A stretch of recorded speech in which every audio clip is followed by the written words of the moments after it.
Buenos días, mi nombre es Jan Ramírez y hoy vamos a hablar acerca de las redes neuronales. En la década de los años 50 y 60, Frank Rosenblatt nos presenta dos conceptos, el perceptrón y los pesos. ¿Qué es un perceptrón? Es una unidad que recibe dos o más datos de entrada de tipo binarios y nos da como resultado una salida del mismo tipo de datos. Y los pesos es un número real que expresa la importancia con respecto a la entrada y la salida de este tipo de datos. Más adelante se nos presentan los perceptrones multicapa o multilayer perceptron, que simplemente era la ampliación del uso de un perceptrón a múltiples unidades de perceptrones. Esto a su vez para mejorar el procesamiento de datos.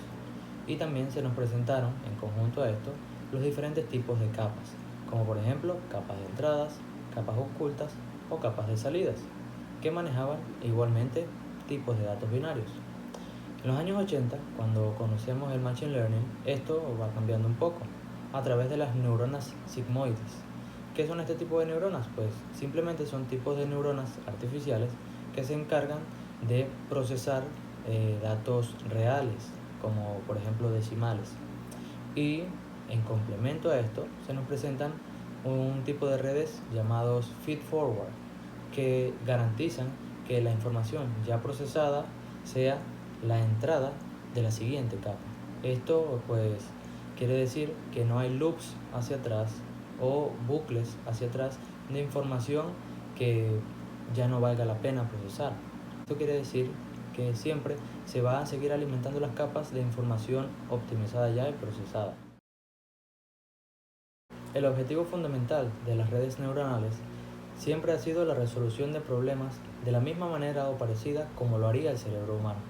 Actualmente, las redes neuronales se han utilizado para resolver problemas como por ejemplo la visión por computadora, reconocimiento de voz o el mismo reconocimiento de patrones, que con la programación ordinaria sería muy difícil.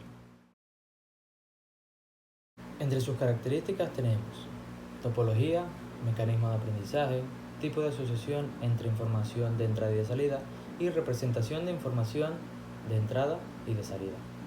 En cuanto a la topología, podemos decir que consiste en la organización y disposición de las neuronas en las redes. Un ejemplo de esto sería el número de capas, número de neuronas por capa, grado de conectividad y tipo de conexión entre neuronas.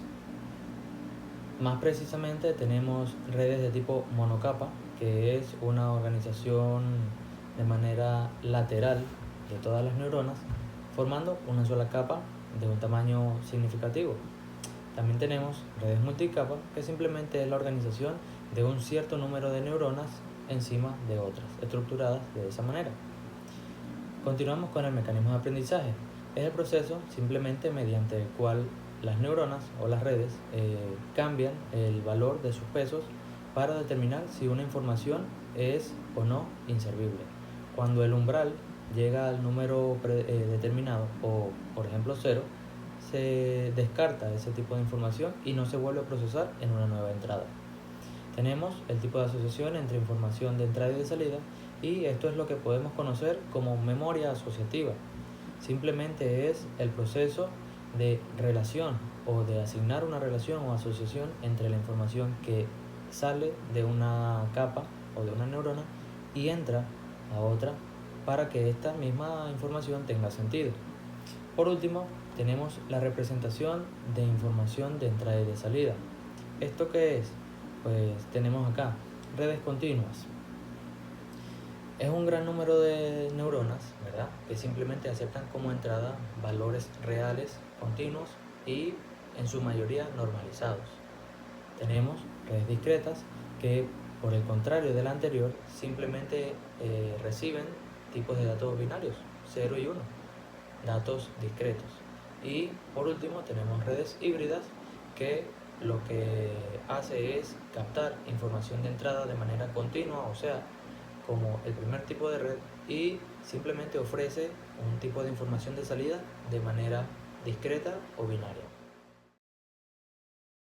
En cuanto a aplicación en empresas, tenemos los siguientes ejemplos: recomendador de YouTube, Amazon Dynamic Pricing y HSBC. En cuanto al recomendador de YouTube, pues esta inteligencia artificial o red neuronal se encarga simplemente de recomendar contenido personalizado a los usuarios según el tipo de datos que estos usuarios consumen o que estos usuarios también pueden subir a la plataforma. Tenemos el más interesante, según mi punto de vista, Amazon Dynamic Pricing, que simplemente se encarga de especificar el precio de los productos en tiempo real debido a su oferta y su demanda. Y por último, HSBC, que estudia los riesgos bancarios según los perfiles de los usuarios y su historial en la banca. Esto puede ser beneficioso ya que se proyectan los riesgos posibles en cuanto a los préstamos e hipotecas.